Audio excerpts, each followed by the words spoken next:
Hey guys, Marstinkin here, bringing you another Dragon Ball Z Dokkan battle video, and so today we are jumping into the Cell Max stage with our boys, Gamma 1 and Gamma 2. Now that I got the 55% showcase recorded, I have put the two dupes into my Gamma 1, so he is 79%. And it looks like we have Gamma 1 and 2 together on the next rotation, and it is my one, so perfect. As you know, my one is here. I'm stupid.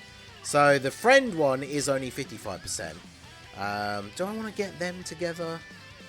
Because the thing is, my one with the extra dupes, I guess, is the one that will sort of work best being by himself, because he's not getting all of his links. So he then at least is getting that little bit of an extra boost from the fact that he has the extra dupes in him. I do kind of want to stall a bit at the beginning though, so I'm just going to do this.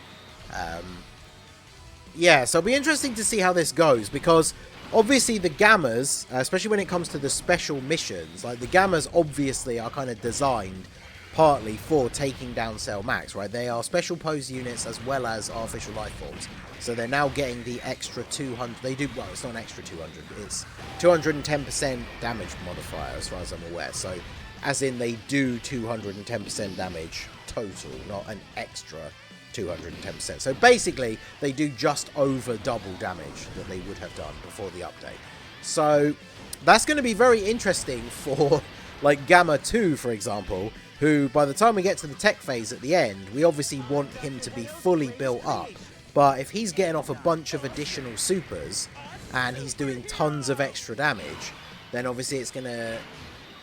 we're going to get to those later stages a little bit faster, which potentially is going to be bad. And that's one of the things that's going to make those missions for like doing a full artificial life forms team or a full special pose team difficult for people, especially if you don't pull the Gammas. Because on the stream earlier today, we actually tried a couple of attempts with the Ginyu Force team, and you kill the first two phases so quickly. Yeah, I mean, look at that. We almost finished him off with Gamma 1. So Gamma 2 wouldn't have gotten any chances to attack, and he's only going to get to attack once. And obviously he needs to attack multiple times, and he only gets the additional built-in 2 attacks for his first 2 appearances. So this could potentially be a little bit awkward. Alright, so we've got support from Piccolo. I think I'm just going to skip the super with Gamma 1, because he only needs to get hit to build up. He doesn't need to hit the enemy himself. Of course, they're all... the only places we can get 1 orb, they happen to be STR orbs. So he's going to get 2 key, but okay. But yeah, him getting hit a bunch of times, that's what we want, right? We want him to be fully built up by the time we get to the tech phase. But yeah, we really need to let AGL Gamma 2 start actually getting some build up here before we get to the end. So I think because in the early phases we don't exactly take a huge amount of damage from his attacks anyway, I might put Gamma 2 in slot 1. It depends how many attacks there are, because obviously, well, actually, to be fair, we don't need to worry about whether Gamma 1 still has his guard up or not, because we're against a physical enemy anyway, so it doesn't matter. So yeah, we'll potentially put Gamma 2 in slot 1, just so he can get off those attacks before we get to the AGL phase, because he needs to build up as much as possible. The STR one's already built up a little bit, so because I have a feeling if we put Gamma 1 in slot 1, I have a feeling he still is actually just going to finish him off, which then means Gamma... wait, am I getting 1 and 2 mixed up again? I don't know. We're putting Gamma 2 in slot 1. We need him to build up these attacks, because otherwise he's the one that's only 55%. Although on this rotation they both are, but out of my 2 Gammas, he's the one that's 55%, so he's the one being the lesser defense-based, more offense-based of the 2 Gammas. He really wants to be fully built up by the time we get to Tech Cell Max, otherwise we are potentially going to be taking, you know, significant amounts of damage. We've got type disadvantage. Alright, there we go. 7 million on his extra additional here. So he has now, because he attacked 4 times in that turn, he is now fully built up. So that means he's going to get the... from now on, we get a guaranteed additional attack that has a 70% chance to become a super. So... oh, look at this. We don't even have to Ghost Usher the turn away here. So we have 399k defense. That is with only Fierce Battle at level 1 active, which I would say is pretty good. We only have to take 1 hit as well. I need to make sure I can get enough ki, because you're going to get 2 when Pycon gets his orbs. So we're going to do this, and then perfect. Okay, because now that means we can grab this, and then get these with Pycon to get his buffs. The fact that Pycon's not getting hit means we don't have to use his Ghost Usher here. Because as long as... Okay, well, I was going to say, as long as it's not a super in slot 1 straight away, we get to attack first. 644, goddamn. Alright, well, I guess that's what we get for 1 link. Alright, so let's run that back. Okay, so this time we actually have Gamma 1 and 2 on turn 1. I was going to try and just play until the tech phase and then start from there, but considering we actually have them on turn 1, I kind of want to see how this pans out with them getting a bit of this build-up in the earlier turns instead of just going all the way through to the end, and then, of course, typical on the last run, just getting super attacked in slot 1. But I don't think Gamma 2 is going to get much of a chance to build up here, though, because I'm fairly sure he probably one-shots him without a crit. Yeah, he does. Alright, so he got 1 attack off. Gamma 1 got hit, what, twice? So I guess we probably want to do this so that Gamma 2 can get hit a bunch in the middle here. I want to try and make sure I can get the support for Pycon, so let's just grab these and then grab these, because we don't need the dodge for Pycon, right? We can just get the support, because it's not like he's going to take crazy amounts of damage this turn anyway. Although I don't know how much the AoE attack is going to do to Pycon without the ability to dodge, but with the support he should be looking pretty good.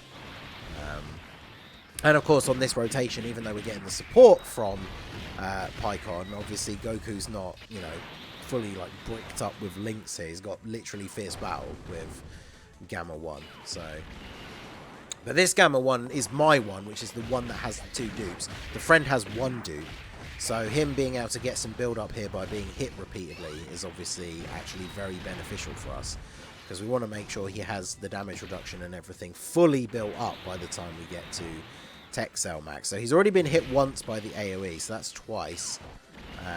And then, how many attacks are there? Okay, so we're going to get supered. Fortunately, we have type advantage, so this, I would assume, still does double digits. Yep, so that's, what, 3, 4... So he needs to be hit once more to be fully built up, which is not too bad. I guess as long as the first attack that he takes from the AGL Cell Max isn't a super. But, yeah, that's pretty crazy. Now, remember, they get their passive active for, like, 2 appearances, right, with the entrance thing. So you actually could fairly easily get...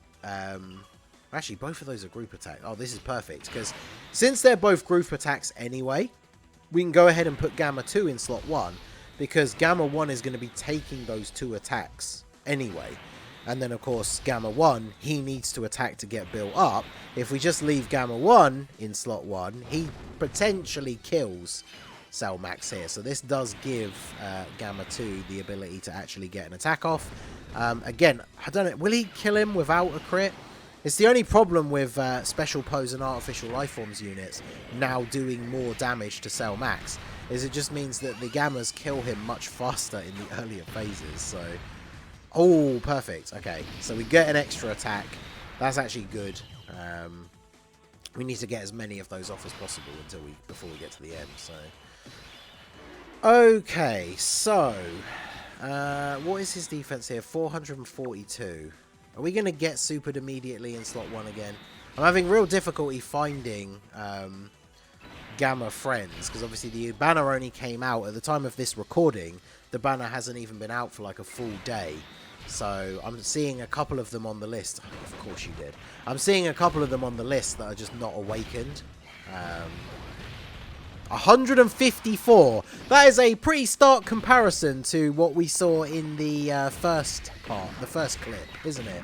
So, and that was him not fully built up. He still needed to get hit once more in order to be fully built, and he only took 160k. Alright. So this is where you see the power of the of Gamma 1 especially, right? Because Gamma 2, he's got type disadvantage against Texel Max, so he could get caught. But the STR one, with that damage reduction, like, man, the first attack he takes of the turn being a super, and we only took that much. With him being fully built up now, if he gets super attacked after he supers, which means he gets to raise his defense, we're potentially not going to be taking that much over 100k. I'm not sure what his defense now is fully built up, but that is actually very, very good. And then, of course, what we can go ahead and do here is use the Sensu Beam, float you off, and then let us use the active skill, get rid of the attacks here. Obviously, this works very nicely for our boy AGL Gamma 2, because he now doesn't have to get attacked. We don't need to worry about getting a Rainbow Orb to get the dodge. We'll just get the support. And then let's see how we get on here. So the friend with one dupe, 8.4 million. I didn't obviously check like the link levels or the hidden potential or anything really, because like I say, it's been a bit of a struggle actually finding the Gamma 1 friends. So, but yeah, Gamma 2, can we get the additionals off here? Because I don't think he's not fully built up, is he? Because he just did not get the chance, yeah, to do enough attacks. That's really unfortunate, because the entrance animation additionals have worn off, and he hasn't attacked enough times to get the guaranteed one from the passive, and then we didn't get the hidden potential one either, so very unfortunate. But yeah, now without support, he's only got 400k. I think we probably want to... If we do this, because I don't want the Tech Super Saiyan Goku taking loads of attacks, especially like in slot 1, because he's a unit that definitely can get caught by like the slot 1 super. Whereas at least God Goku, we picked up the 2 Rainbow Orbs. He doesn't have a lot of links active, so he's still going to take what, like 200? Yeah, 250k. All right, but after supering, Gamma 1 shouldn't take any damage now, unless it's from a super. Now, Super Saiyan Goku, how built up is he? After he gets his 18 key super and raises his defense, would he die to a Cell Max super? I think he might, right? Because he's not like fully built up. He doesn't have tons of links active or anything like that. But yeah, we casually take double-digit damage from the normal attacks. If he is going to super again, I would prefer he super Gamma 1, but... Alright, so 5.8, was that 5 or 6.8? Not bad, again, considering he only has Fierce Battle active here and no support. Well, actually, no, Gamma does give all allies support, doesn't it? It's like 1 key and... Is it 10 or 20%? I swear, if this is going to kill me, isn't it? 550, okay. So the Gamma's very powerful against Cell Max, but just like a lot of these things, it's the team around them that kind of lets them down. I might try doing a different team build in order to do one of the missions, like Artificial Life Forms or something. And I do want to get some link levels into these guys maybe before I do that, but... As like an initial impression of them against Cell Max, like the fact that Gamma 1 took such little damage from that attack is really good. The downside is actually being able to get them built up in those first couple of turns. And now that I think about it, it's a lot more important for Gamma 1 to get that build up early on. So I feel like in the STR phase, because he's going to kill him so quickly, if you do get him on the first turn, you probably want to put him in slot 1. Because then he has more opportunities. He's actually going to get off all of those additionals instead of Gamma 1 hitting him for a nice chunk of damage and then Gamma 2 instantly killing him. But I guess we'll have to do some more testing. Like I say, I'll get link levels into them and then we'll try out some of the other runs. But you guys let me know what you think. I mean, honestly, seeing him tank the super for that little damage was very impressive.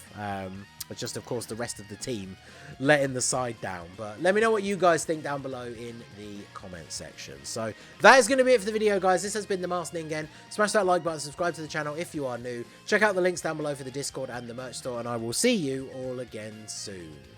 Have a good one.